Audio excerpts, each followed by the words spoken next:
Little late on this one, apologies for that. I wanted to mentally unpack this one for a couple days. That and this weekend was exhausting for me. Life is life. Point is, let's talk about one of the movies I put on my 10 anticipated movies of the year.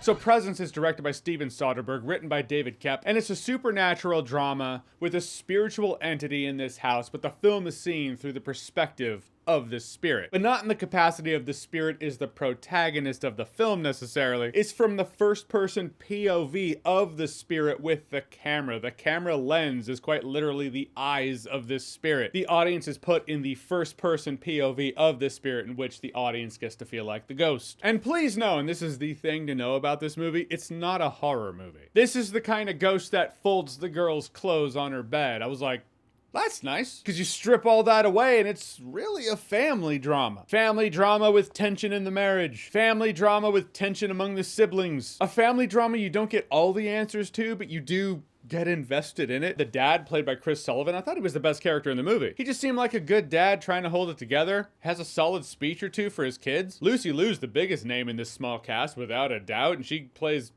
kind of an asshole. I get there are multiple sides to every story, to every family drama. Doesn't change the fact that she's pretty much the embodiment of why everyone should get a prenup, but the main character's the daughter. She's the one who can feel this presence in the house. Now, this movie's at its best when it's kept in the forefront of your mind that, yes, you are essentially a spirit in this house, because you are seeing it through the POV, like I said. When the lights flicker, the medium's reacting and looking right into the camera, because it's easy to forget that if no one addresses it for a while. Kind of like, I don't know if you've ever done this, maybe it's a me thing. You ever watch a 3D movie and you're sitting there in the auditorium, you got your 3D glasses on, and at a point, it ceases to look 3D because your brain's just kind of adapted to it. You gotta take off the glasses for a second and then put them back on to remind yourself that it is in 3D. It's kind of like that in this movie with the shtick of you're seeing it through the eyes of the ghost. If they don't address it for a while, it's easy to forget the gimmick. And now you're watching a movie that's a family drama with some really impressive long takes and some sweeping camera POV shots. That takes some planning, man. It's not like Birdman where the whole movie feels like one take. No, there are definitely cuts,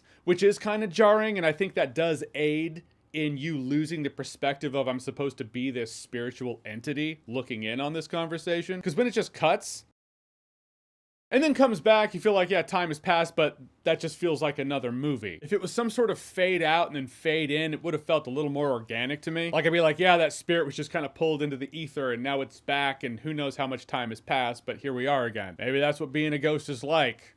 Or maybe it's just cut to black. I can't help but feel like some of these long takes do work to the film's detriment, though. Because some of the acting and some of the scenes, I was like, well, not the strongest, but doing another take would entail doing a lot to get back to it. This is an industry of time is money, this movie having the added complication of these long takes. Reportedly, he filmed this movie in 11 days and the budget was $2 million.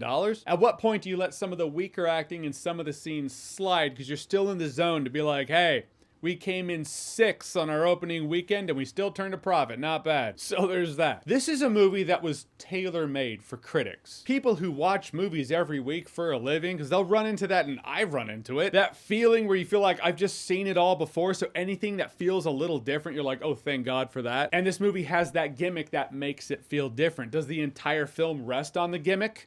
Yeah, pretty much. Strip it away, it's just a family drama that you don't get all the answers to. In the end, I did enjoy myself, but I wanted to enjoy myself more. Though I will say the end of this movie does give you something to unpack, which is fun. I do feel like a second viewing would be more enjoyable in its own way. And it should be easy to watch it and watch it a second time, because it's a film that's worth catching when it comes out on streaming. I'm sorry, I just can't do it. I can't say this movie's worth paying an inflated movie ticket price to sit in an auditorium with other people who are gonna talk, mess around on their phones. All right, so Presence, have you seen it? What did you think about it? What's your favorite supernatural thriller or supernatural drama? That's right, get on that keyboard, typing ghost. Whatever it is, whatever you think, comment below, let me know. And as always, if you like what you've seen here and you want to see more, click right here to see more.